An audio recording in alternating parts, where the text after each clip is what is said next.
haciendo esta distinción. Esto también algunos lo habrán visto, pero me parece que siempre ayuda. ¿Qué vemos ahí? ¿Qué hay? Un círculo con puntos iguales adentro. ¿Y entonces esto qué sería como cuestión social? Exclusión. Está bien. Discriminación, exclusión. Es el mecanismo por el cual se agrupa todo aquello que es igual y queda fuera todo lo que es distinto. ¿Es igual a este? ¿Qué pasó acá? Hay dos grupos. Quedó igual el grupo que estaban los puntitos verdes y aparece un segundo grupo de los que estaban separados que ahora tienen algún punto en común, algún criterio que los une. ¿Esto cómo se llamaría? Segregación. Es el movimiento por el cual, fíjense que hay algo, hay un avance respecto al anterior. Miren este ahora, ¿qué pasó? Bien, está adentro, pero siguen estando separados. Son ellos y los otros, que no son nosotros. ¿Sí? Y este último, de alguna manera, este ha sido el movimiento que viene haciendo la sociedad, pero vamos a recortarla sencillamente en la escuela, que viene haciendo la escuela, que venimos haciendo como escuela, ¿no? En algún momento la escuela dejaba fuera a muchos, después empezó a poder entender que había algunos que tenían que participar de la educación, pero en carácter de distintos a la mayoría, y después estamos por ahí. No sé, ¿ustedes dónde creen que estamos? ¿En el de integración, en el de inclusión? ¿Por dónde se sienten? ¿O por dónde se piensan? A mí, ¿sí? Yo también lo veo así. Hay por momentos muchas de nuestras prácticas que están definidamente puestas en el final y son realmente prácticas inclusivas, ni que hablar de nuestro espíritu, de nuestro movimiento hacia eso está fuera de discusión. Y en muchas cosas todavía como sociedad, no tanto solamente en la escuela, nos aparecen algunas situaciones vinculadas a lo anterior. ¿Sí? La idea es que hoy podamos pensar en algunos marcos teóricos que permiten entender la diversidad como el último círculo con los demás adentro. ¿Sí? ¿Esto qué quiere decir? Hay algunos que son minoritarios, miren el anterior, siguen siendo mayoritariamente los verdes, parecería que siguen siendo igual todos redonditos, no hay cuadraditos o triangulitos, ¿sí? Pero en términos de mayoría uno puede decir, bueno, hay todavía dentro de nosotros un sistema que de alguna manera agrupa lo parecido mayoritariamente, porque son del mismo barrio, porque son más o menos del mismo nivel socioeconómico-cultural, porque están, ¿sí? Porque tienen la misma edad aproximadamente. Todavía tenemos mucho ahí y es parte del sistema. Por eso que la idea hoy es poder pensar algunos marcos teóricos que nos permitan pensar en ese círculo con todos los colores. Para después sí pensar en algunas cuestiones puntuales que son para aquellos que no son verdecitos. ¿Se entiende? Estas son tres marcos teóricos, tres que tampoco tienen muchos puntos en común, pero para poder hacer una distinción rápida. La educación diferenciada, que el nombre es bastante poco feliz, pero es una traducción. Las aulas heterogéneas y el diseño universal del aprendizaje. Carol Tomlinson es la que habla de la educación diferenciada. Es norteamericana. ¿Escucharon hablar? ¿Alguien escuchó hablar de ella? Bueno, acá hay una síntesis súper sintética, pero diferenciar la enseñanza es actuar de modo que cada alumno se encuentre lo más frecuentemente que se pueda con una experiencia de aprendizaje. Para mí esta frase resume un montón, porque los chicos van todos los días, y los jóvenes también, a la escuela, y muchas veces salen de la escuela y uno siente, o puede pensar, que algunos no aprendieron nada. ¿Sí? Yo siempre cuento el ejemplo de un grupo de segundo grado, cuando la docente estaba proponiéndoles hablar del agua. La pregunta fue, ¿dónde encontramos agua? Uno levantó la mano y dijo, en la canilla, cuando voy a lavarme los dientes, otro dijo, en el río. Y había una mano insistente que la docente esquivaba de manera sistemática hasta que en un momento le dio la palabra a Lucas. Y cuando Lucas tomó la palabra dijo, voy a decir cualquier cosa porque no lo sé, el 80% de nuestro planeta está compuesto por agua, buena parte de él es agua dulce, buena parte es agua salada, se puede encontrar en diferentes formatos, alguna puede ser... Y siguió, y siguió.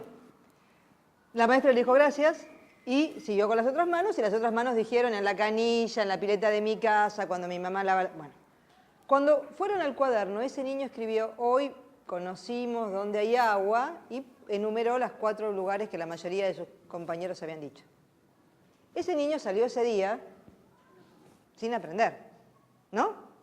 Entonces, pensar en una propuesta pedagógica que tenga la mayor cantidad de veces posibles el alumno sienta que ese día aprendió y que ese aprendizaje fue significativo, es como una propuesta, ¿lo piensan? Interesante. Que no tiene que ver con el que no puede aprender, que tiene que ver con todos. Los que este otro, capaz cuando la maestra hablara de matemática, capaz ni se enganchaba porque no le interesaba. Ese era su tema. Las ciencias naturales eran su tema. En este marco, el docente es esto. La presentación la van a tener también, quédense tranquilos. Es un organizador de oportunidades de aprendizaje, que es mucho más, y esto lo digo con todo respeto, que es mucho más que decir abrimos la página 4 y completamos, ¿no? O voy a la caja de las fotocopias y como tengo más o menos entre 20 minutos y 30 minutos, elijo la fotocopia que... ¿Sí? ¿Esto pasa o no pasa? Que más o menos encaja en esa... Entonces, pensar en organizar una oportunidad de aprendizaje es pensar en una escena donde el otro sienta que partió de un no saber, que está interesado por saber algo y que de golpe, eureka, ese conocimiento aparece, ¿no? El alumno en este caso no completa, no termina de copiar, no hace solo esas actividades, sino que hace todo esto. Investiga, toma alguna decisión respecto del recorrido que quiere hacer, puede pensar en hacer una pregunta a un compañero, puede que el compañero le haga una pregunta a él, asume riesgos, dice, bueno, esto no lo voy a estudiar porque yo me voy a enfocar en esto otro y esto no. ¿Se entiende? No es un mero completador o copiador o... ¿Qué se diferencia desde la posición de este marco teórico? Se trata de diferenciar el contenido, ahora después con aulas heterogéneas vamos a encontrar una forma sencilla, el proceso y el resultado. Yo digo, bueno, todos vamos a aprender sobre el agua, pero algunos van a aprender sobre el agua lo mínimo indispensable para entender de qué se trata, y alguno capaz termina sabiendo, qué sé yo, todos los porcentajes de presencia de agua en o en Marte, no sé. ¿Cómo hago el proceso? Y no puede ser el mismo.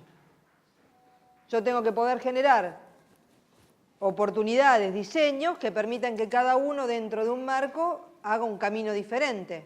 ¿Van a aprender cualquier cosa?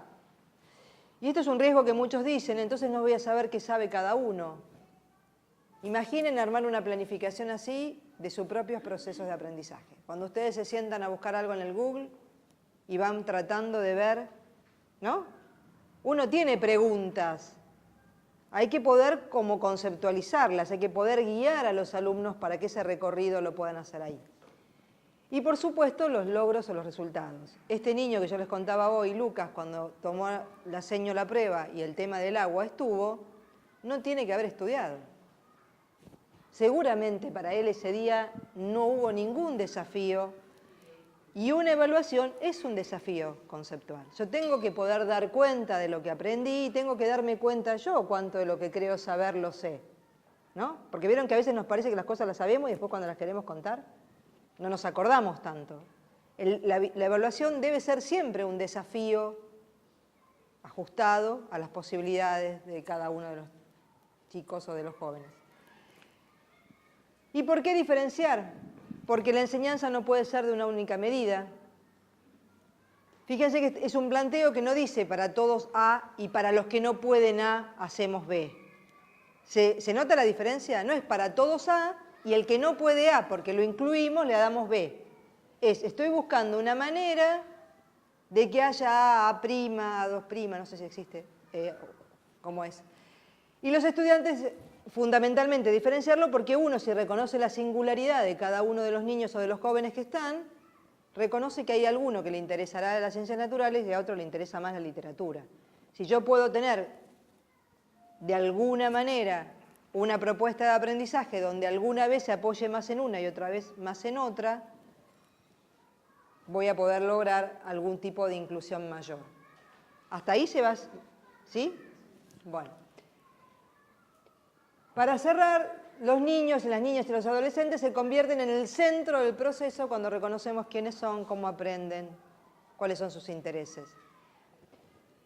Insisto, no es mirar a todos como un todo, como todos los verdes, y a los otros como lo que no logran ser verdes, sino es partir de cada uno y del entorno en el cual cada uno se mueve. Imagínense que la situación del agua, que yo les cuento de Lucas, en un colegio como de los nuestros, en la ciudad de Buenos Aires, tiene una idea, y si hubiese habido un niño que era del campo, hubiese pensado la escena en el riego, en los bebederos de los animales, ¿sí? Poder atender también a que uno haga una presentación de los contenidos que responda también a los entornos culturales o sociales de los chiquitos. De la misma manera que en zonas muy vulnerables, hablar de determinadas cuestiones vinculadas al reciclaje, por ejemplo, alguien puede decir, no reciclo la basura o no sé qué, ¿sí? Lo descartable o lo no descartable es mucho más relativo. En un aula diferenciada ocurren muchas cosas en cada hora de clase, y dado que suceden muchas cosas diferentes, ninguna tarea se define como es normal y ninguna como es diferenciada. El docente piensa y planifica en función de múltiples caminos hacia el aprendizaje para diversas necesidades y no en términos de lo normal y lo diferente. ¿Sí? ¿A ustedes les pasa que, o les pasó que cuando uno empieza el proceso de inclusión en la escuela hay dos planificaciones? Uno dice, bueno, todos van a poder esto y Juan, no digo que esté mal, Juan va a hacer esto otro, ¿o no? ¿Sí? Uno empieza a hacer adecuaciones. La idea es que en este proceso, esa distinción, Juan no la vea tan directa porque él está de alguna manera incluido en muchas de las otras propuestas y muchos otros se sienten igual de distintos, si cabe lo que estoy diciendo, en algunas otras. ¿Sí? Aulas heterogéneas. ¿Conocen a Rebeca Anijovic, que es quien? Rebeca tiene este cuadro, bueno, ahora hay mucha luz, pero a mí me parece muy dinámica la forma en que está planteado. En los cuadraditos celestitos que están más cerca del círculo central, aparecen de alguna manera las diferentes dimensiones de una planificación, ¿no? Habla de consignas, de contenidos, de estrategias, de evaluación, de entorno, bueno, los perfiles del aprendizaje, el uso del tiempo. Plantea todos, o casi todos, no sé si todos, las dimensiones posibles para pensar oportunidades de aprendizaje, si me pongo en la frase de Carol Tomlinson. Y después empieza a hacer distinciones. Yo quisiera dentro de esas distinciones quedarme en estas dos, porque tienen que ver con lo que hablábamos antes. Si yo pienso en estos términos, pienso contenidos con esta variedad. ¿Qué es lo básico acerca de el agua que hay que saber? Ahora, ¿qué pasa si yo puedo ampliar algo? Porque alguno está más interesado en ir por ese lado. ¿Y qué pasa si yo se puede profundizar algo? ¿Sí? Si yo pienso los contenidos en estos términos, por supuesto que tengo que pensar no en un libro y otro libro y otro libro para que complete 3 fichas de diferentes libros, ¿no? Yo puedo pensar algunas preguntas, como preguntas potentes, que permiten decir, bueno, ¿qué del agua tenemos que saber? Y habrá que ver qué tenemos que saber. Y después alguien puede decir, ¿qué quiero saber yo más acerca de esto? ¿Qué pregunta se me ocurre? Y algún chico puede decir, no sé, quiero saber, no sé, si el agua salada le pasa tal cosa. Bueno, esas preguntas que surgen después forman parte, si yo provoco este tipo de proceso en los alumnos, de los contenidos de profundización. Si yo me quedo ahí en los contenidos, tengo que poder pensar los contenidos ahí. Fíjense que amplié todo lo que tiene que ver con intereses, amplié todo lo que tiene que ver con capacidad de poder ir más allá de algunas cosas, que en algunos alumnos es muy importante, y las consignas auténticas, son aquellas consignas que no dicen, la voy a definir por lo negativo, subraye con verde los adjetivos y con rojo los sustantivos. ¿Sí? Son las que dicen, en este texto, por ejemplo, descubrí todas aquellas palabras que dicen cómo son las cosas que están contando en el texto, digamos, que tienen que ver, no solo desde la formulación de la consigna, sino con las preguntas que uno se hace para poder acercarse al aprendizaje. ¿Sí? Yo no me acerco a la comprensión de un texto pensando en dos colores y en dos tipos. Eso me organiza una forma de representación que no digo que esté mal, sino que acota la posibilidad de que yo me acerque a ese texto diciendo, bueno, ¿qué preguntas yo me hago? ¿Son todas las palabras iguales? Cuando yo lo leo, ¿en todas me suenan lo mismo o en algunas me suena algo distinto? No, algunas me parecería que tienen que ver con que dicen cómo es ese personaje y yo me lo puedo imaginar. Bueno, estos son adjetivos, habrá que poder, por supuesto, poner la palabra, pero las consignas auténticas, algunas deben ser obligatorias, sí o sí, esto lo tenés que saber, y otras serán optativas. Si yo estoy formulando preguntas, yo podré tener consignas que permiten hacer, a modo de GPS, un recorrido distinto. ¿Se ve cómo está planteado distinto? Que cuando yo pienso esto es para todos y esto otro es para algunos. Las consignas auténticas tienen todo esto. Muestran con claridad el propósito de la tarea, no dan lugar a dudas. Organizan la cognición. ¿Qué quiere decir esto? Organizar la cognición quiere decir poder pensar el proceso de pensamiento. No solo le va a decir subrayá, copiá, sino que posiblemente le va a hacer pensar acerca de los procesos mentales que está poniendo. Estoy prestando atención, estoy tratando de memorizar, estoy relacionando con un conocimiento anterior. Ese metaaprendizaje surge cuando la propuesta de consigna es amplia, si dice subrayá o completá, ¿no? ¿Qué es lo que nos pasa habitualmente? O por lo menos uno en el pizarrón, en las aulas ve más ese tipo de consigna, o incluso en los libros, que una propuesta que capaz está más vinculada a los proyectos, o que surgen más en inicial. ¿Quiénes son de inicial? No nos presentamos hoy. Inicial cuando trabaja por proyectos. ¿No trabaja en esta línea? Mucho más que en primaria. Y en secundaria, salvo que alguno haga un proyecto puntual, por eso los chicos aprenden en general mejor, o participan, o se sacan mejores notas en secundaria, ¿no? Porque están como más alojados en el sistema de aprendizaje, tal cual.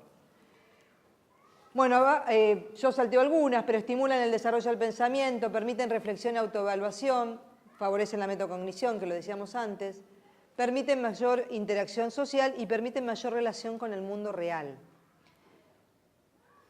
Yo lo llevo al extremo, los ejemplos, pero a propósito, yo he hecho muchísimas análisis de oraciones, se llamaba cuando éramos chicos, ¿sí?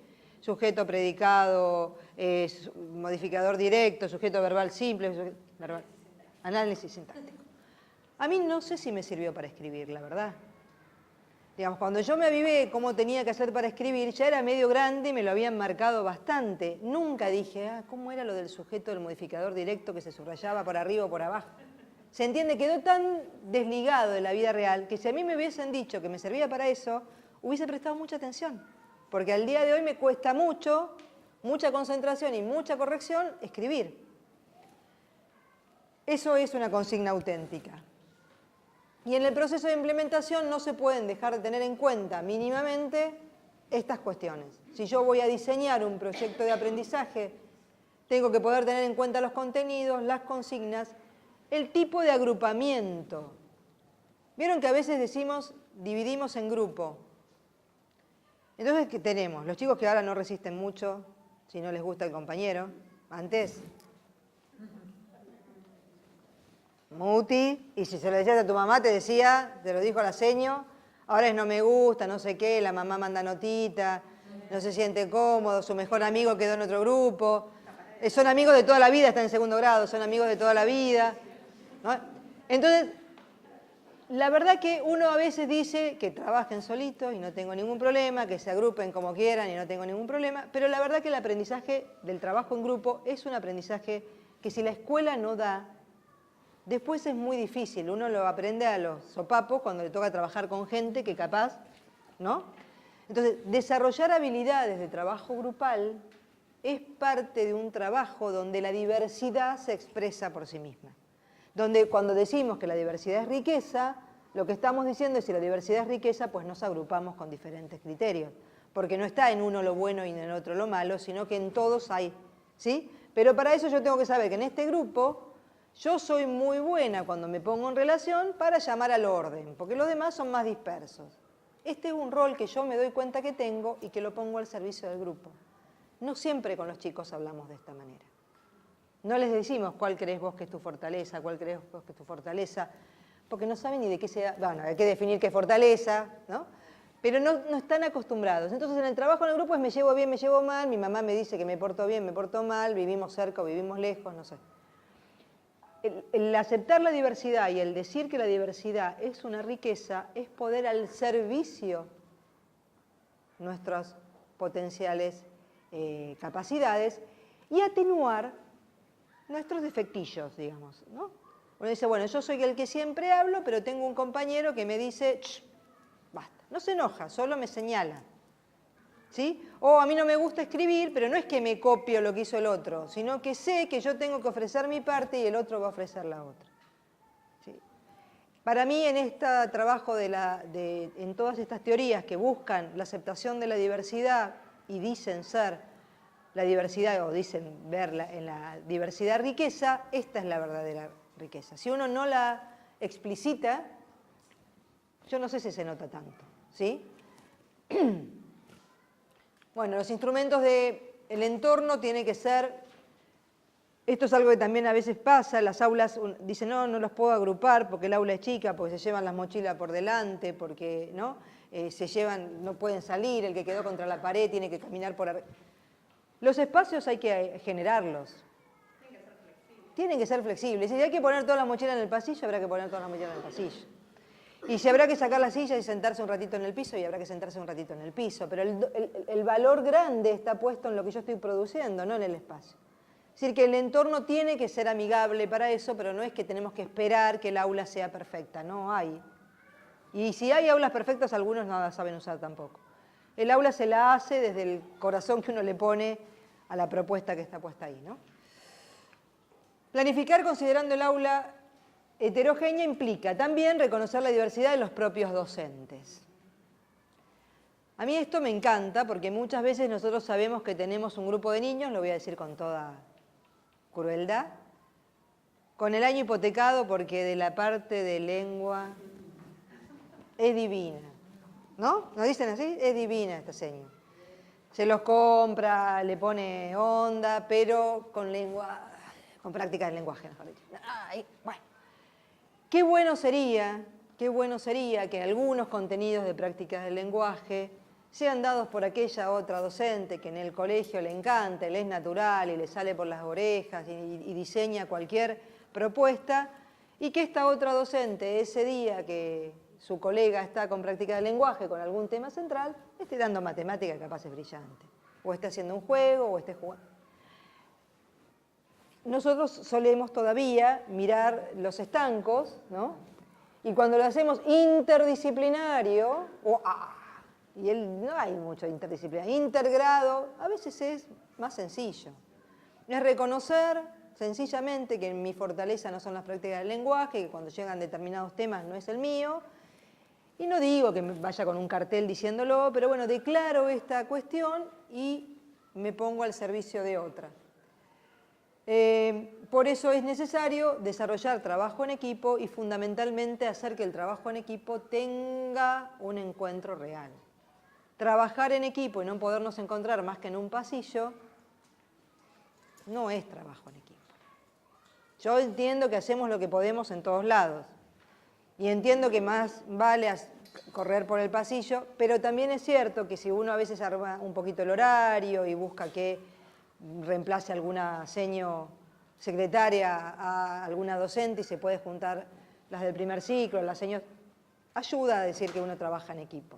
O todos los sistemas de WhatsApp, de corto y pego, que a veces nos dan un poquito como de escalofrío, bueno, a veces sirven un documento compartido en un Google, es un trabajo en equipo y puede ayudar. Entender la diversidad es también entender que el equipo de docentes es diverso, pero que es rico. Y no es siempre estos son los que más o menos, y con esta mejor ni cuento, y con esto, ¿no? Es la diversidad. Es un mecanismo. Yo reconozco que cuando lo repito me lo autodigo, ¿no? La diversidad es rica y hay riqueza. Muchas veces queremos que esté más o menos todo parejito para que no se nos complique. Y el último, como diseño universal, en realidad muy breve, el diseño universal surge de la arquitectura y tiene que ver con hacer los espacios que sean amigables, pero desde el aprendizaje o desde la pedagogía, lo que busca es eliminar las barreras del aprendizaje. Entonces sostiene, de la misma manera que los otros sostenían la diferencia en los intereses o la diferencia en los procesos, que cada uno se acerca, acá dice medios de percepción, cada uno se acerca a la realidad de acuerdo a su mirada. Ustedes eligieron la foto o vieron la imagen y capaz si yo hubiese tomado la imagen de alguno, a mí me hubiese dicho otra cosa. Entonces, el modo en que nos acercamos, nuestra matriz de acercamiento es diferente. Si yo tengo procesos de aprendizaje que contemplan eso, los hago más ricos. Lo mismo los modos de representación. Algunos están tomando nota, algunos toman nota de una manera capaz muy prolija, capaz otros ponen palabras claves, capaz algunos sacan la foto y se anotan foto 4 porque saben que la relación está ahí. Los modos de representar lo que vamos aprendiendo también son diversos. Y el modo del compromiso, digamos, qué es lo que yo termino pudiendo hacer con aquello que aprendí, también es propio. Esta teoría lo que dice es cuando uno se acerca al aprendizaje, de alguna manera es único y repetible, pero lo que hay que intentar es sacar las barreras que impiden que esto se cumpla. Es decir, no, la única manera que acá pueden todos solo escribir, solo en virome azul, solo en cuaderno rayado, solo lo que está escrito acá, solo lo que yo digo. Esto sería decirle a todos cómo tienen que tomar apunte, ¿sí? Y les tiene que quedar como mínimo A, B, C, D, ¿sí? Y si no les gusta, sáquenselos encima pronto dando el examen, ¿sí? Que es lo que puede pasar capaz más en los niveles universitarios, ¿sí? Hasta ahí serían las teorías grandes, o de alguna manera 3 de ellas, que podrían pensar o ayudarnos a pensar procesos didácticos vinculados a la diversidad. Pero después llega la evaluación. Todo bien, pero yo tengo que poner una nota, ¿o no? Todo lindo con el proceso, pero ¿qué le pongo? Yo en mi condición de psicopedagoga muchas veces escuchaba en la escuela esta pregunta. Yo te entendí todo. ¿Le pongo bien o le pongo regular? ¿Qué le pongo? ¿No? Ni siquiera es que se sacó. Es que le pongo, porque lo que no puedo terminar de dirimir es dónde pongo el peso de la evaluación que estoy tomando. Es como si un médico le tomara la fiebre y diría, ¿y cuánto es fiebre? ¿Y serán 37 fiebres? No, será 39, le mando que no. Esto es igual, no tengo el criterio a veces que me permite poder ponderar qué es lo que ese proceso de aprendizaje hizo y cómo yo lo represento. Esto es muy conocido. La idea en torno a la evaluación en esta línea es poder pensar el punto de partida individual y el punto de partida grupal. Yo tengo que poder saber de dónde parte cada uno para poder ponderar si hizo un proceso de aprendizaje. Si yo tomo una prueba igual a todo el mundo, al del agua que les cuento, le sobró. La verdad que el 10 que tiene es gratuito, ya lo sabía, no es un 10 que tiene que ver con el proceso de aprendizaje que hizo. El otro que tiene un 5 agarraspando así, capaz tuvo que leer un montón y apenas sabía leer, un regular, apenas sabía leer, leyó todo lo del agua, leyó toda la prueba, ese 5 es un 10. Ahora, no digo que como es 5 tachemos el 5 y pongamos un 10 porque nos volvimos todos locos, sino es poder ponderar el punto individual, el punto de inicio y ver, de alguna manera, la curva de aprendizaje, el progreso personal. Por supuesto, después tendré que ver el proceso grupal. Antes hablábamos de los ajustes razonables. Yo digo, ay, qué lindo cómo aprendió la A que no la sabía. Y antes no sabía la A, ni sabía las vocales y ahora la sabe, pero resulta que está en 4º grado. Entonces yo ahí ya tengo un problema, ¿sí? Entonces el punto de inicio era que no sabía las vocales y ahora lo sabe. ¿Aprendió? Sí, aprendió. ¿Es significativo? Súper. Pero está en 4º. O está en 2º, o está en 3º. Entonces la curva de aprendizaje o el punto de inicio o la evaluación, cuando yo pienso en la diversidad, tengo que poder ver el punto de inicio y ser muy sensible, pero también tengo que poder ver la referencia grupal, ¿sí? De alguna manera. Abajo dice la posibilidad de planificar las experiencias de evaluación apropiadas para diferentes alumnos o grupos de alumnos. Ese sería lo importante. Si yo sé que a vos te es mucho más fácil dar un oral, yo sé que si quiero ver realmente cuánto aprendiste, voy por el mecanismo que a vos te es más fácil. Posiblemente si te lo pido escrito, te mato. ¿Qué necesito? Nada. Entonces también deberíamos poder, si pensamos la diversidad y la diversidad como riqueza y pensamos pedagogías o didácticas que permiten ver y desplegar la diversidad, la prueba escrita igual a todos estaría en tela de juicio. Tendríamos que pensarlo un poco, ¿sí?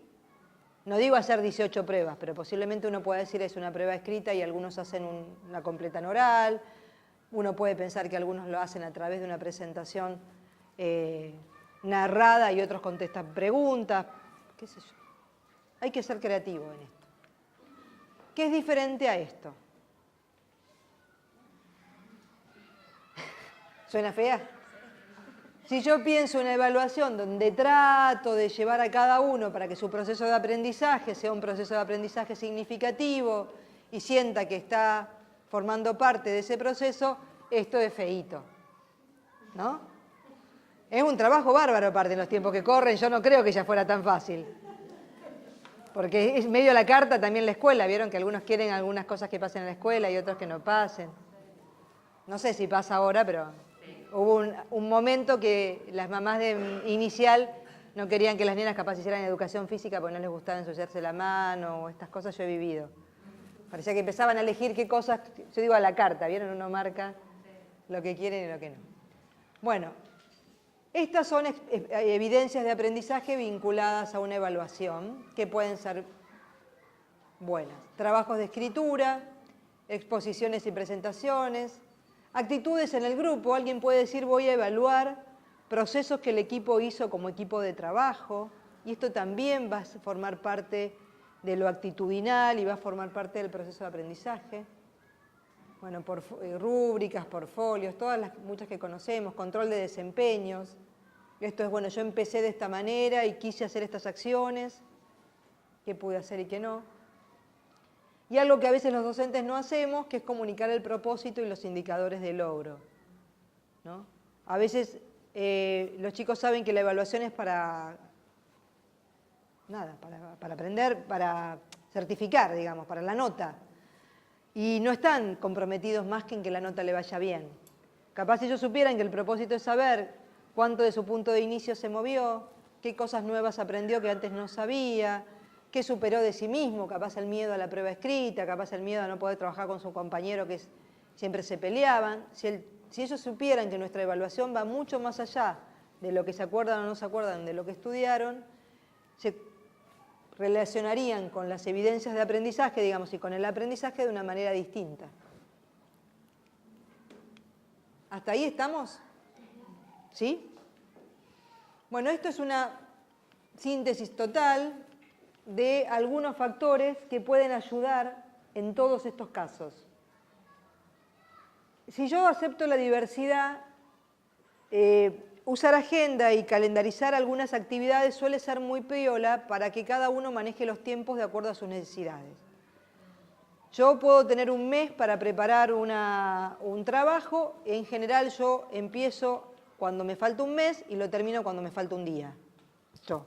Porque entre el mes que tenía al principio y el día no lo hago en el medio nada, ¿sí? Yo actúo bajo presión muchas veces y me es productiva, ya a esta altura de mi vida lo asumí, me lo banco así, pero los chicos no lo saben y muchas veces desmanejan el tiempo porque no les enseñamos a armarlo. Aceptar la diversidad y aceptar de alguna manera esa cantidad no es decirle todos estudian para mañana la prueba, sino es decir vamos a tener en 15 días una prueba, yo creo que es conveniente que algunos vayan leyendo, a ver, pensemos, a los que les cuesta más la lectura y se dispersan más, empiecen hoy, a algunos que ya conocemos bien, no sé, uno los podrá nombrar individualmente o no, pero sí llevarlos a la reflexión, necesitamos más tiempo, necesitamos menos tiempo, ¿sí? Y para ir un poquito más rápido, el último es el que a mí me parece más central en la propuesta de cualquier oportunidad de aprendizaje, que es poder ponderar cuando uno planifica como docente, y esto ustedes se lo pueden decir a sus docentes, tenemos que poder ver en la semana de trabajo cómo se alternan estos tiempos. Tiene que poder haber tiempos de escucha, tienen que los chicos poderse sentar y escuchar, y se aburren y bueno, tendrán que practicar la tolerancia a la escucha, porque si no después no pueden escuchar. Entonces todo es llame ya, compre ya, haga ya, es microondas, ¿no? Chum, chum, chum, rápido, rápido. Bueno, esto, si nosotros empezamos desde chiquititos, hay un cambio posible. Los chicos no vienen con menor capacidad de escucha genéticamente hablando y biológicamente, más o menos tenemos la misma constitución, pero estamos en un mundo que lo impide. Momentos de exposición oral, la docente tiene que tener momentos que también desarrolle un tema, la docente, un cuento, lo que fuera. Momentos de escritura, momentos de lectura, de exploración, de experimentación, de trabajo solo, de trabajo con el otro.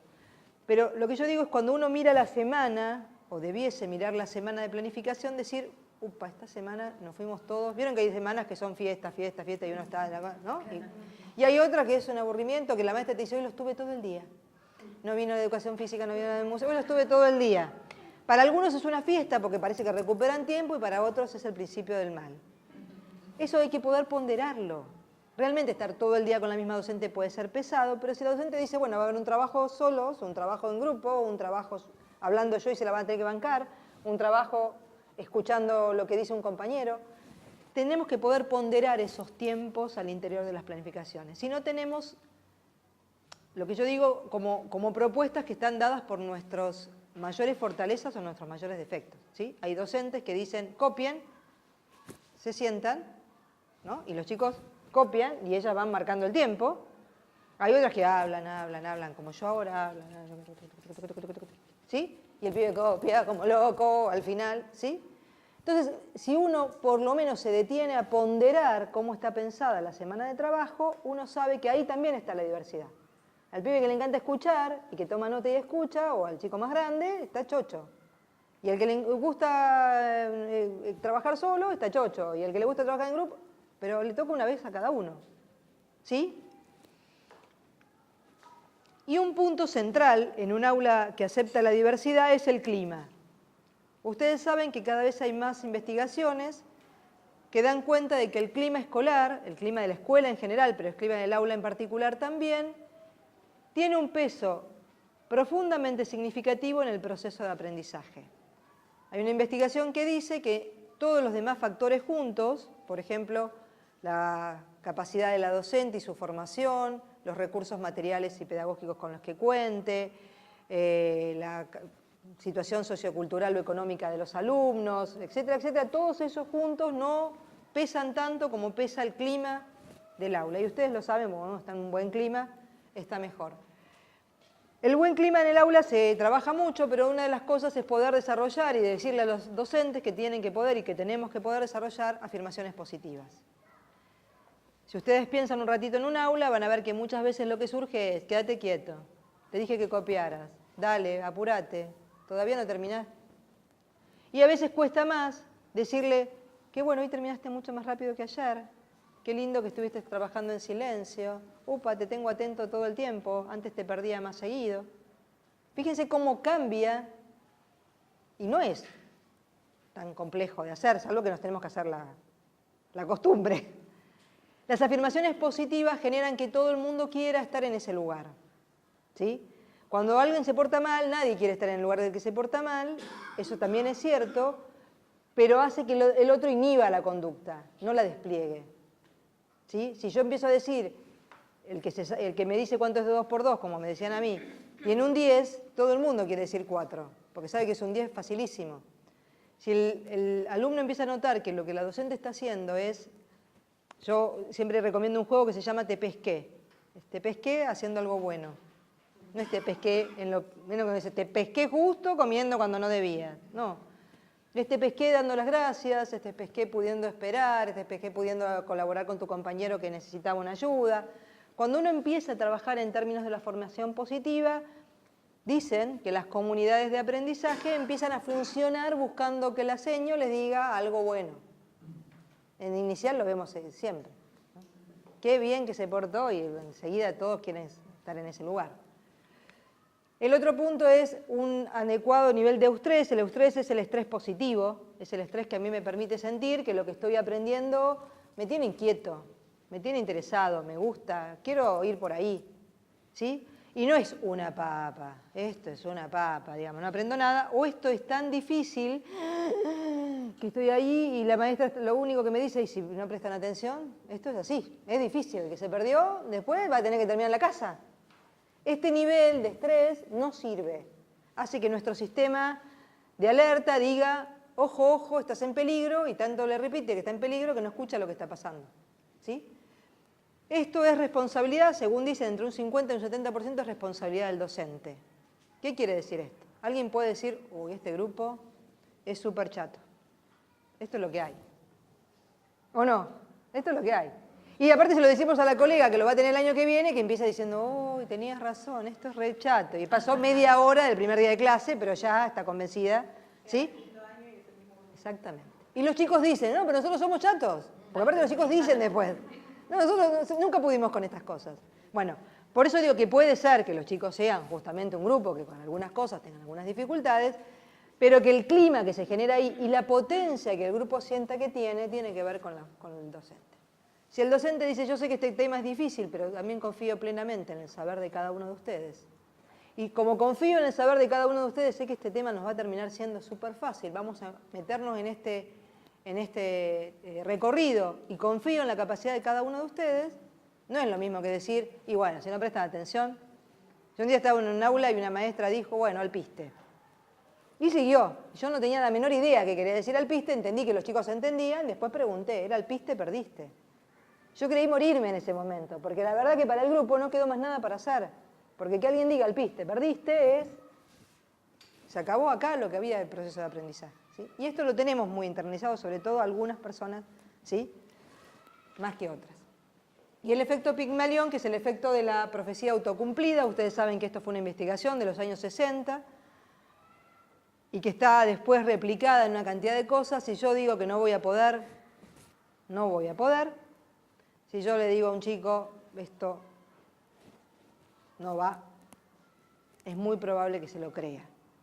Y es tan probable que se lo crea, y por eso uno como adulto sigue diciendo, yo no sirvo para la música o yo no sirvo para la matemática, y capaz, si hacemos memoria, nos lo dijeron en algún momento, lo tomamos y lo encarnamos de esa manera, después no tuvimos otras experiencias que nos sacaran de ahí, y ahí quedamos. Parece una pavada, pero si ustedes se ponen a pensar en algunas fortalezas que crean propias, pero que las crean desde siempre, o de alguna debilidad que crean propia desde siempre, van a ver que en general rondan los primeros años de la escuela primaria, ¿sí? Un dibujo bien hecho en los primeros grados es, wow, qué bien sé dibujar. Un dibujo que alguien te dice, ¿y eso qué es? ¿No? Yo siempre tuve que subtitular. Yo hago un perro y nadie sabe que es un perro. Entonces, uno lo puede asumir ahora, pero cuando alguien me dijo en su momento, ¿y eso qué es? Yo dije, yo no sirvo para dibujar perros, porque el perro de la otra tenía todo, mío nada. Ella sí sabe dibujar perros, ¿sí? Y ahí lo que no aparece, o lo que debiese aparecer es, yo no sé dibujar perros, realmente no me sale tan fácil, pero si alguien me estimula y me va mostrando que yo voy pudiendo, por lo menos con las orejitas, que se parezcan más a un perro que a una rata, capaz ahí voy logrando hacer algo con el perro, ¿sí? Por lo tanto, la profecía autocumplida lo que va a decir es, tratemos de hacer profecías positivas, ¿no? De afirmaciones positivas. Bueno, esto lo voy a pasar rápido para empezar, pero voy a parar ahora. Sepan que voy a parar, un minuto, pero voy a ubicar ahora en lo que sigue. Después lo tienen, que es un jueguito de verdadero o falso. Hasta acá, ¿qué suena? ¿Qué resuena? De lo que fui hablando, bueno, no lo dejé hablar, de lo que fui hablando. El cambio positivo, el mirar la ventana abierta y la luz adentro. Bien. No ver los vacíos. Bien. Porque me parece que todos, lamentablemente me parece que todos tenemos, o yo al menos lo tengo, en nuestra historia esto de, no, esto ¿para qué lo vas a hacer? Vos no lo vas a poder hacer. Bien. Yo aquí en este ambiente docente a mí personalmente me pasó, ¿para qué vas a estudiar? Vos no, docencia no, más vale comercial, porque como vos todo lo dejás por la mitad, y vos sentís que, chic, se te terminó. Y con los chicos a veces no nos damos cuenta. Me parece que a mí hace muchísimos años alguien que era docente de un hipoacústico, y yo le pregunté, ¿y cómo trabajás? Con lo que tiene.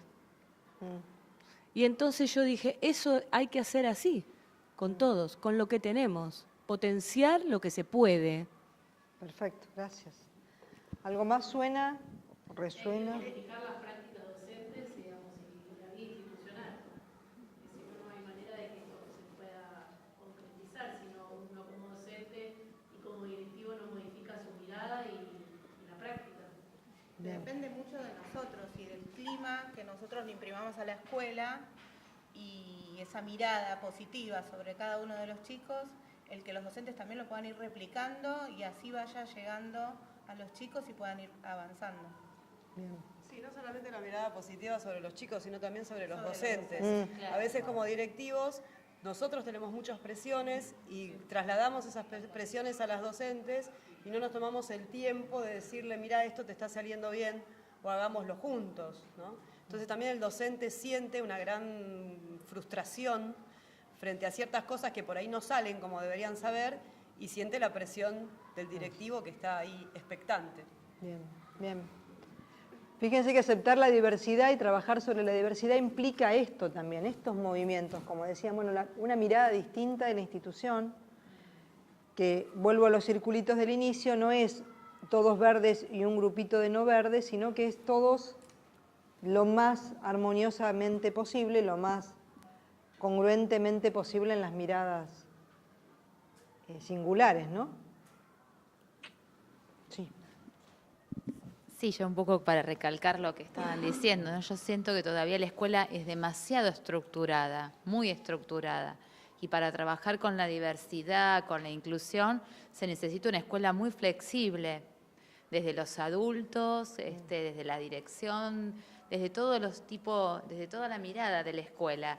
Para mí tenemos que cambiar muchísimo como para lograr una verdadera inclusión. Si no, yo la noto muy rígida todavía en nuestra escuela. Hay mucho por recorrer. Sí, gracias. Sí, es verdad. Es verdad, se requiere una flexibilidad que aún cuesta. Sí, a mí me parece que es importante también, destacar la cantidad de experiencias que son sumamente valiosas y que se llevan adelante porque muchas veces el foco está puesto en lo que habría que mejorar, en lo que no se está haciendo bien, y quizá el contagio venga destacando lo positivo y también aceptando que hay distintas formas para poder llegar a un mismo objetivo.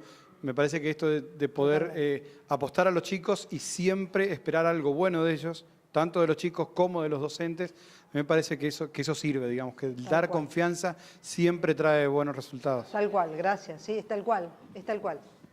Sí, sí, es reproducir buenas prácticas, es decirnos también lo bueno que estamos haciendo, sí, tal cual. Gracias. Sí. Me quedan dos cosas que me surgen Dale. de lo que planteas. Opa, no llega. Ahí está. En esto que decías vos del cambio, ¿no? Digamos, como directivos es esto que a mí me hace la pregunta de cómo pensar el cambio, cómo planificar el cambio, cómo gestionarlo dentro de la escuela, porque a veces pasa que o es como medio desordenado, caótico, y los docentes terminan asustándose y se nos escapan, se caen, se van. Los chicos quedan ahí como entre una propuesta que es más abierta o más cerrada y después a los mismos alumnos no sabes cómo organizarlos. Entonces creo que como directivos siempre me hago esta pregunta, bueno, la escuela quiere ir hacia allá, ¿cómo planifico ese cambio? ¿En qué tiempo lo planifico? ¿Desde dónde parto para pensar ese cambio? Y cómo dar tranquilidad, que lo que vamos a hacer, lo vamos a hacer juntos y lo vamos a planificar en este tiempo y vamos a ir evaluándolo. Eso como lo primero desde el aspecto más directivo.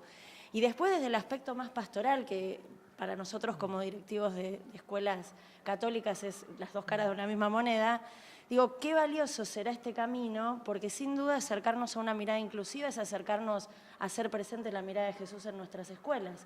Jesús no dejó a nadie afuera, le habló a todos y a cada uno con multiplicidad de recursos.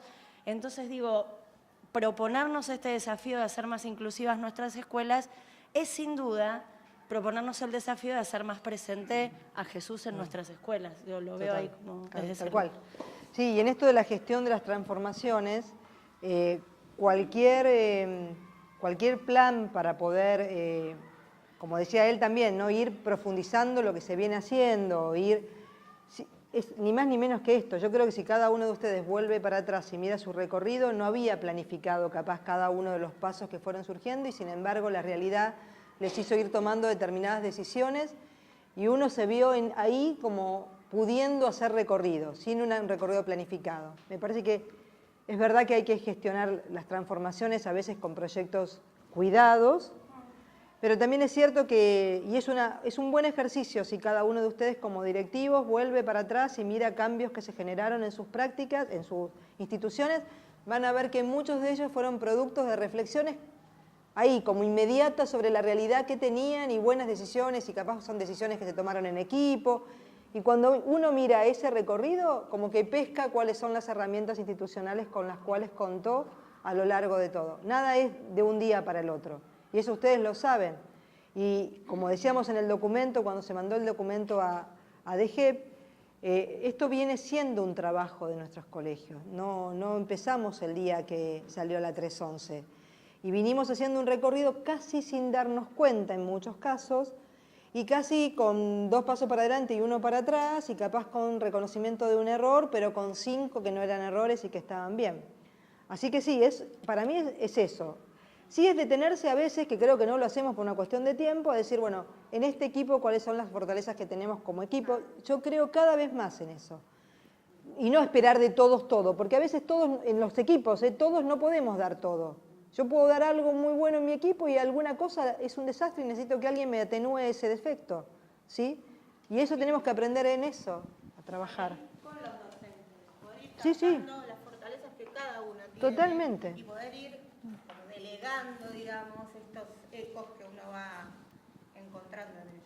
Totalmente, por eso digo, es un trabajo en equipo y a veces sí creo que eso nos cuesta, frenar y decir, bueno, ¿es buena para todo? No, pero es buena para esto, o es bueno para esto, y yo soy buena para todo, no, pero esto me sale más fácil, entonces lo pongo al servicio del equipo y esto le pido a alguien que me lo atenúe, que me lo disimule, ¿sí?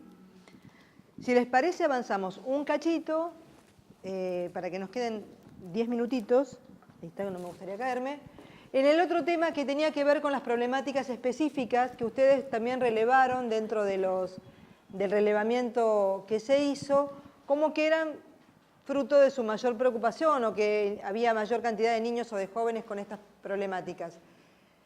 Cuando atendemos cuestiones más específicas lo vamos a pensar en este momento, no porque sea exclusivo, sino para pensarlo en términos de vinculadas al neurodesarrollo. Es decir, vamos a entender que las problemáticas que tienen nuestros niños y que tienen certificado de discapacidad o que están dentro del marco de las integraciones son problemáticas vinculadas al neurodesarrollo. ¿Por qué hago peso acá? Porque dan cuenta de que hay un proceso que está puesto en función del aprendizaje que por alguna razón está disfuncional, no funciona bien, ¿sí? Por eso que vamos a pensar en términos, y esto lo vamos a trabajar con los equipos de los colegios, en términos neurocognitivos. Vamos a pensar en términos de atención, de desarrollo del lenguaje, del desarrollo de la memoria, de las funciones ejecutivas, es decir, de los procesos que permiten el aprendizaje. ¿De qué lo quiero diferenciar? Y con todo absoluto respeto. Cuando yo pienso una problemática en términos psicoemocionales, ¿sí? Un chiquito que tuvo una dificultad severa porque su familia es muy disfuncional o porque es un niño que ha tenido un antecedente de abuso, de lo que fuera, lo pienso en términos que no puedo prever cuál es el impacto que tiene en el aprendizaje, ¿sí? Si yo soy un poco más tímido, si yo soy un poco menos tímido, si yo tengo un trauma porque mi mamá me abandonó, no sé muy bien en qué afecta el aprendizaje. ¿Se entiende lo que digo? Mientras que si es del neurodesarrollo, si yo tengo un chico con un trastorno del espectro autista, con un déficit de atención y con una problemática por ahí, yo puedo pensar cuáles son las cuestiones que están comprometidas para el aprendizaje. Estoy haciendo un recorte, no digo que la persona solo sea una cabecita que aprende, pero estoy haciendo este recorte para poder entender cuáles son adecuaciones o intervenciones específicas que puedo hacer en el marco de un proyecto de aprendizaje, ¿sí? Después, por supuesto, que un niño que tuvo una situación de una familia disfuncional se va a sentir 10 veces mejor si yo lo alojo, si lo hago sentir que es parte de la escuela, todo lo que sabemos, ¿sí? Ahora, posiblemente yo lo aloje, lo haga sentir parte de la escuela y lo quiera mucho y el chico tenga dificultades para poder tener una planificación cognitiva Y no tiene que ver con que yo lo quiera, sino que tiene que ver que eso necesita un abordaje particular. Los estamos pensando desde ahí porque eso nos permite entonces también ver cuáles son las ventanas, los momentos ideales para intervenir y cuáles serían los signos, en todo caso, de una atención temprana. Cuando uno descubre salita de 2, muchas veces encontramos niñitos, quienes son de inicial, que cuando están en la salita y a los pocos días de empezar las clases uno se da cuenta que hay algunas cosas que no están funcionando como debiese y uno ya empieza a tener. A veces creemos que es bueno esperar y decimos, bueno, o a veces escuchamos cosas como, bueno, la mamá está embarazada, bueno, lo que pasa es que los papás recién se separaron, o lo que pasa que el papá, viste la cara que tiene, porque se para en la puerta, ¿lo viste cómo se para? ¿Viste cómo viene? Y suponemos que eso explica lo que le pasa, ¿sí? Esa es la mirada que estamos tratando de dejar un poquito de costado y ponernos en una cuestión más de desarrollo. Estos son las dificultades o los trastornos que ustedes presentaron con mayor presencia, que acá están nombrados solo para que sepan que todos ellos tienen, cuando uno los nombra, no estoy haciendo una apología de los trastornos, no estoy en esa posición, pero sí, si yo hablo de un trastorno del espectro autista, no es igual Juan a Pedro.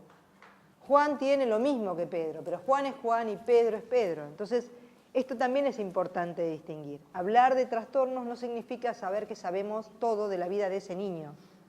Sabemos de la vida de ese niño cosas que son sí muy similares porque su diagnóstico dice lo mismo. Y esto a veces nos pasa porque sintetizamos. Decimos, bueno, yo con Down estoy acostumbrado a trabajar, ¿no? Que era lo que se escuchaba hace un tiempo. No sé qué son los Down, ¿sí? Porque si uno conoce varios, se da cuenta que son, gracias a Dios, todos distintos como somos todos distintos. Solo que sí puede ser que tengan en su desarrollo pautas similares como las tenemos todos. Los chicos de 3 años, los de 4, los de 5, ¿sí? En ese conocimiento nosotros tenemos que poder hacer estas 3 cosas, creo yo. Diseñar un proyecto identificando cuáles son las barreras del aprendizaje. Yo no digo tengo un niño que tiene un trastorno del espectro autista. Digo, tengo un niño que se llama Juan, que tiene un trastorno del espectro autista, que yo veo que fundamentalmente lo que más le cuesta o sus mayores fortalezas son, y ahí puedo armar un plan.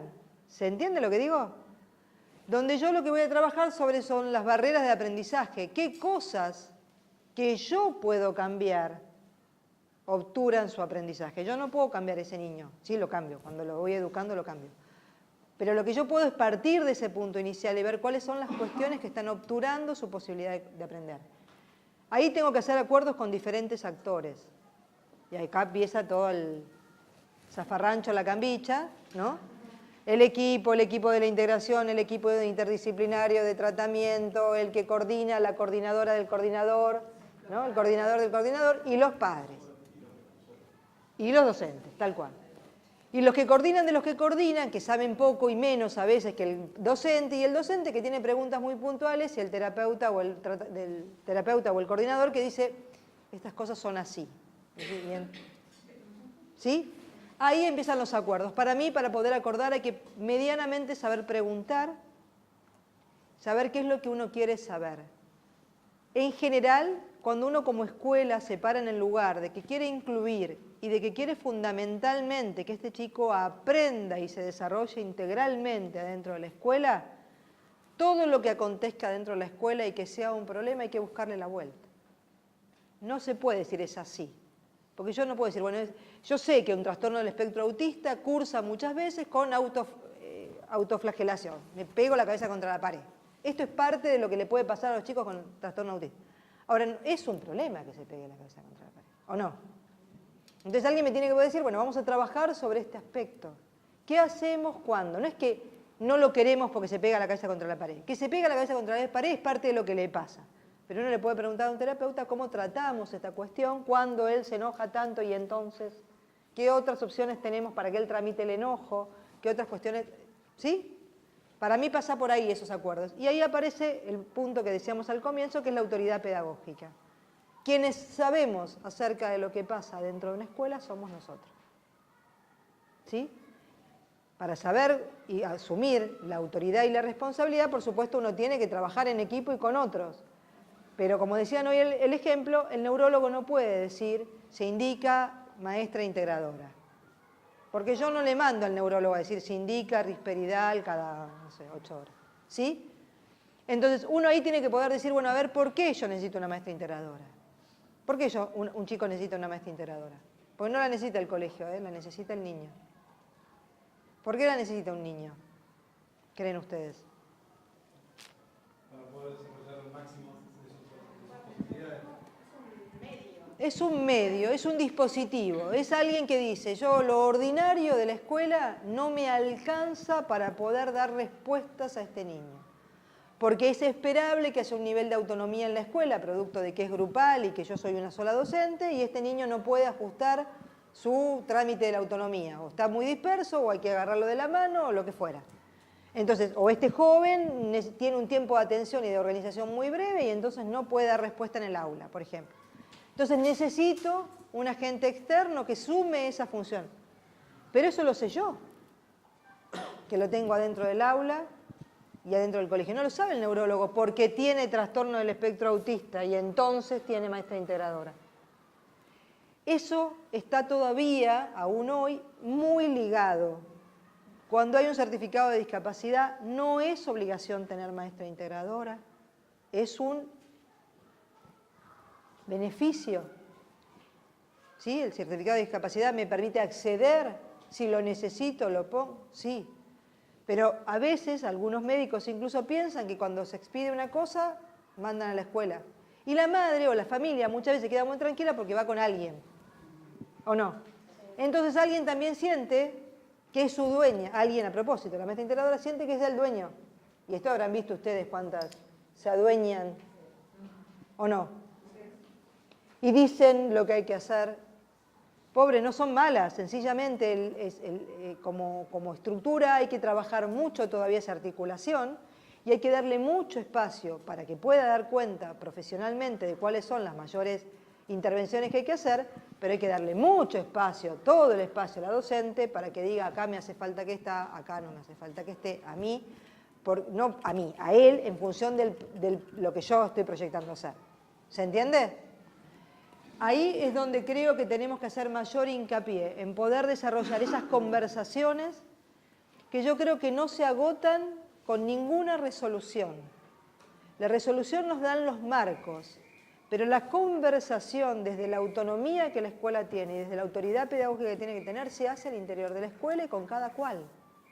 ¿Sí? Porque a veces también buscamos que la situación se ajuste a la normativa no sé cuánto y nos quedamos tranquilos porque hacemos el PPI, lo entregamos el 30 de no sé cuánto. Yo no puedo hacer un PPI el 30 de abril a veces, no tengo la menor idea qué poner. Si quieren que les escriba algo, les puedo escribir algo. Perdón, me estoy relevando ante las autoridades. Si alguno...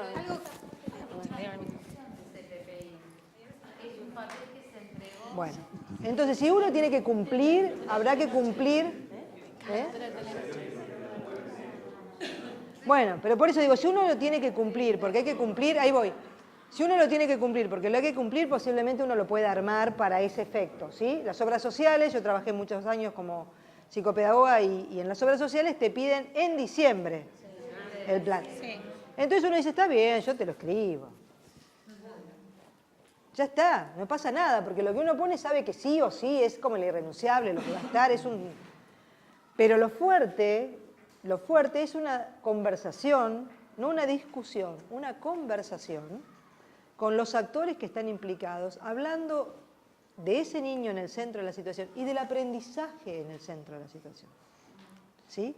Y del estar del niño en la escuela como centro, y no de otras cosas, no de la teoría de los trastornos, ni de la teoría, de eso.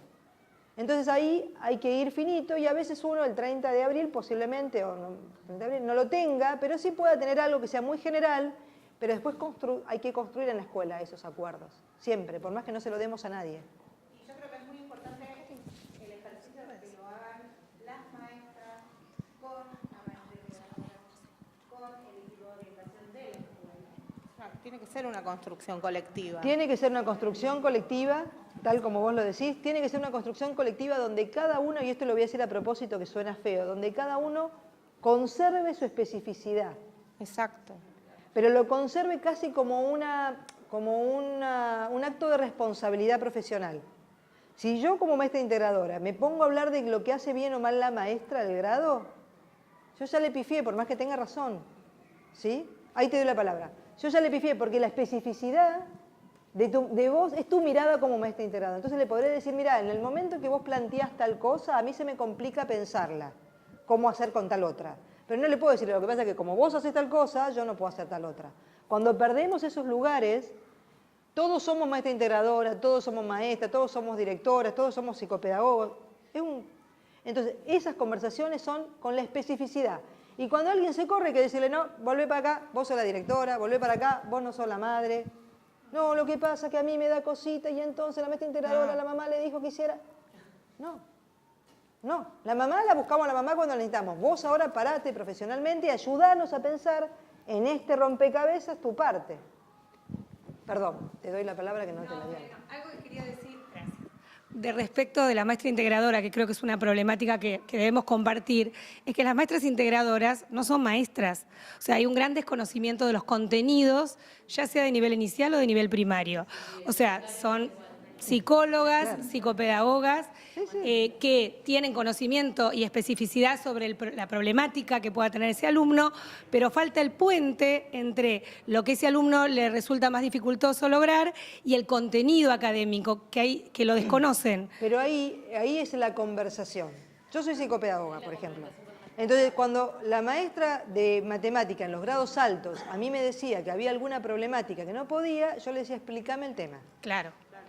Entonces, ¿qué es lo que vos esperás que haga? No, porque acá lo importante es que él identifique que la X cuando no la puso, listo. Entonces vamos por acá. Yo podía pensar un dispositivo para hacer asequible esa dificultad. No me acordaba cómo era la cuestión de matemática. Ahí está la conversación. Exacto. Ahí está la conversación. Falta ese puente. Ahí está la conversación. Lo que pasa es que esa conversación no parece, a mí me parece en muchos casos, porque cada uno se adueña de su saber. Entonces, Entonces la maestra te dice, si no sabe nada. sí, es así. Si no sabe nada. Yo puse la cosa y le dije, sí, Seba, ayúdame a hacer las fracciones. Piba no hizo fracciones en cuarto grado y no volvió a hacer fracciones. Eso no la hace más potente o menos potente en su rol. Sencillamente no sabe fracciones. Algunas declaran ignorancia y dicen, esto no sé, alguien que me ayude, y otras lo disimulan haciendo. Nosotros, como no podíamos hacer fracciones, hicimos conjuntos. Y vos decís, no Claro, hizo nada que ver. Lo que pasa es que afecta, al no saber cuál es el contenido inmediato inferior a ese, hay una reducción habitual de la cantidad de ejercitación. Sí. Entonces no hay una buena adecuación porque hay un desconocimiento del contenido, Exactamente. que debe ser aprendido, aunque sea otro tipo de profesional. Bueno, si se va a dedicar a ser maestra integradora, tiene que conocer los contenidos del grado o de la sala en la que está trabajando. En secundario es lo mismo.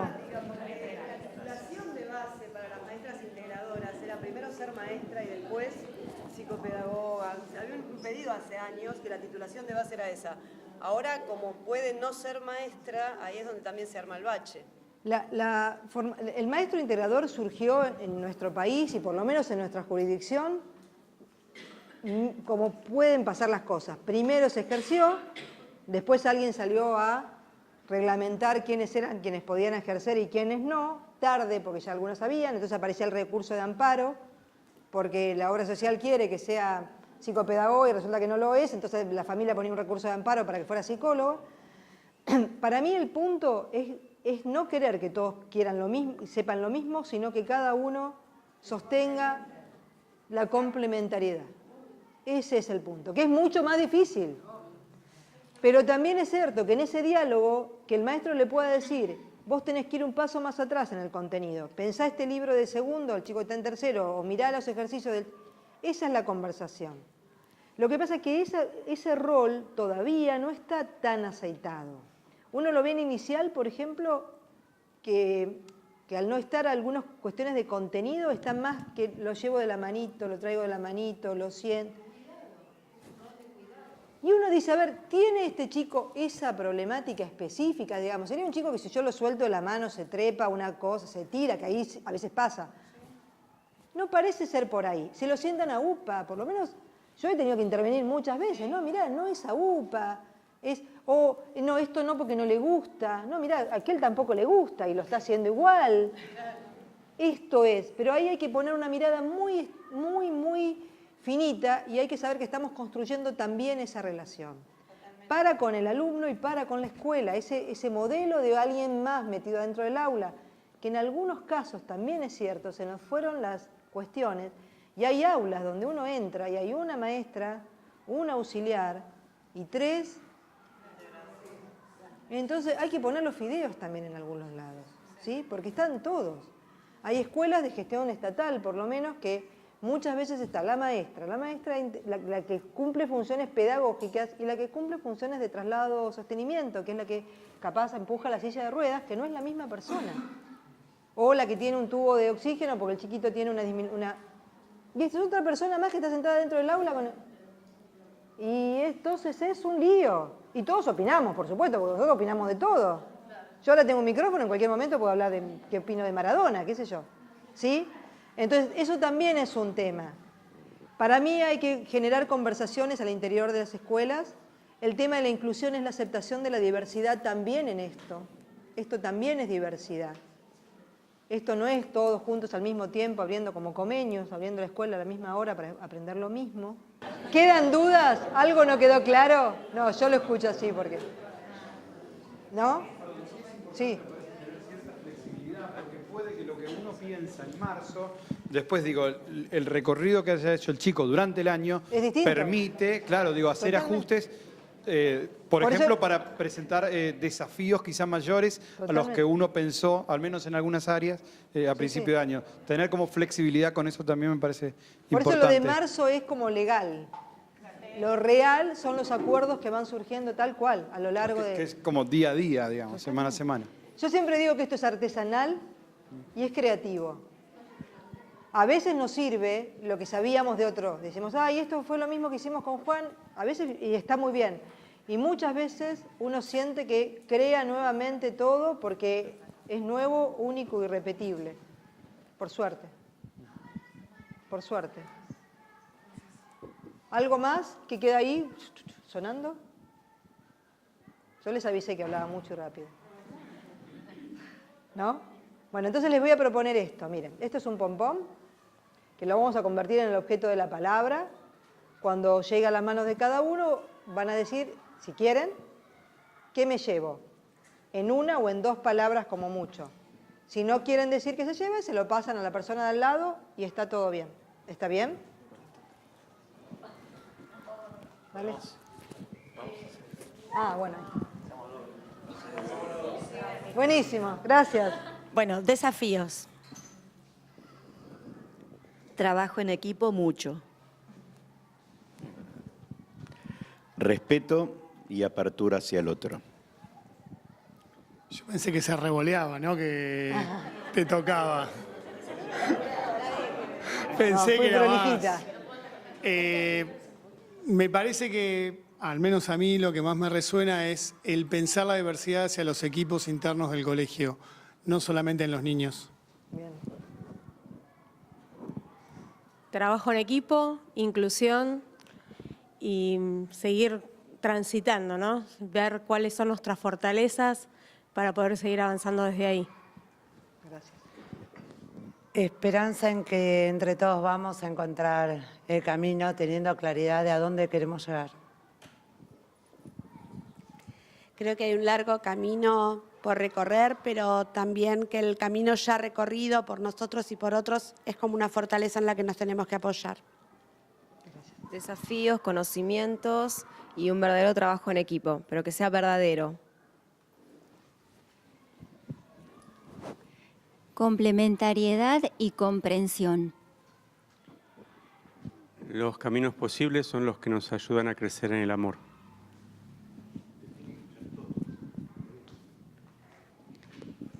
Una mirada realista de lo que hoy nos pasa en las instituciones, pensar un poco más profundamente en lo que es el nivel medio y estas problemáticas, y también qué es incluir en el nivel medio también, desde otro lugar.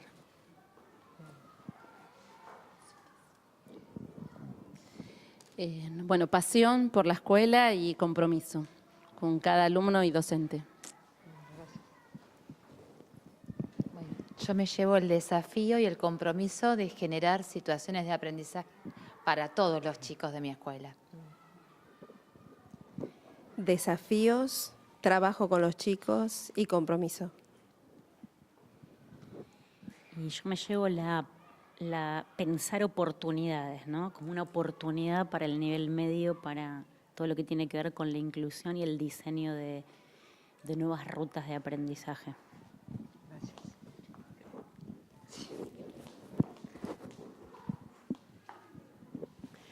Yo me llevo el anhelo de que como directivos podamos ejercer un liderazgo en servicio para poder darle a nuestros docentes, a nuestros chicos y a nuestras familias los que necesiten. 3 palabras: desafío, herramientas y compromiso. Sentir que las instituciones también estamos, así como hablamos de los chicos que tienen un proceso de aprendizaje, nosotros también, como equipos y como instituciones. Y por ahí me acuerdo de los circulitos con los puntitos, y creo que estamos en ese proceso entre la integración y la inclusión. Y por otro lado, desafío grande, y esta nueva mirada de mirar el equipo docente con esa mirada de diversidad también. Tratar de mirar la riqueza que hay en el otro siempre, en nosotros y en los otros. Me llevo un poco más de conocimiento, muchas gracias, y muchas inquietudes y muchas ganas de seguir. Yo pensaba en un camino y creo que estamos caminando hacia ese objetivo que todos nos vamos planteando en conjunto, ¿no? En equipo. Y me llevo muchos desafíos, pero mucho entusiasmo también.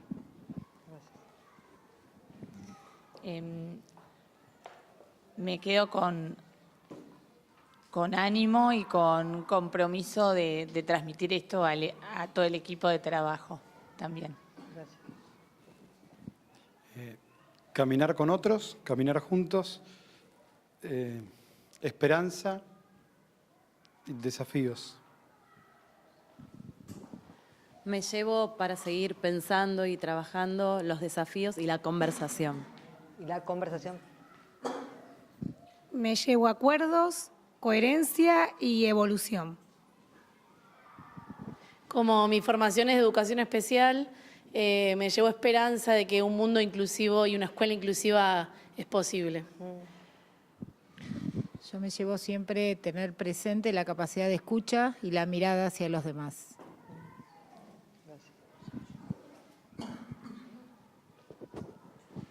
Pensar en la escuela en que todos somos diferentes y en esas diferencias potenciar lo que cada uno tiene como potencialidad. Bien. El desafío de ampliar la mirada y fortalecer el diálogo y fortalecer los trabajos en equipo. Gracias. ¿No crees?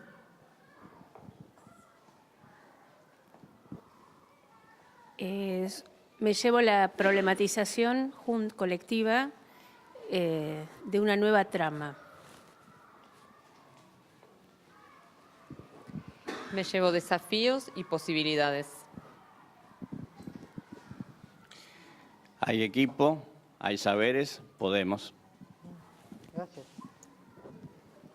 Bueno, yo me llevo una profunda gratitud por ustedes, por su escucha, por su trabajo y porque creo que entre todos vamos haciendo el aporte para un mundo mejor, para una sociedad mejor. Así que muchas gracias. Buen día a todos.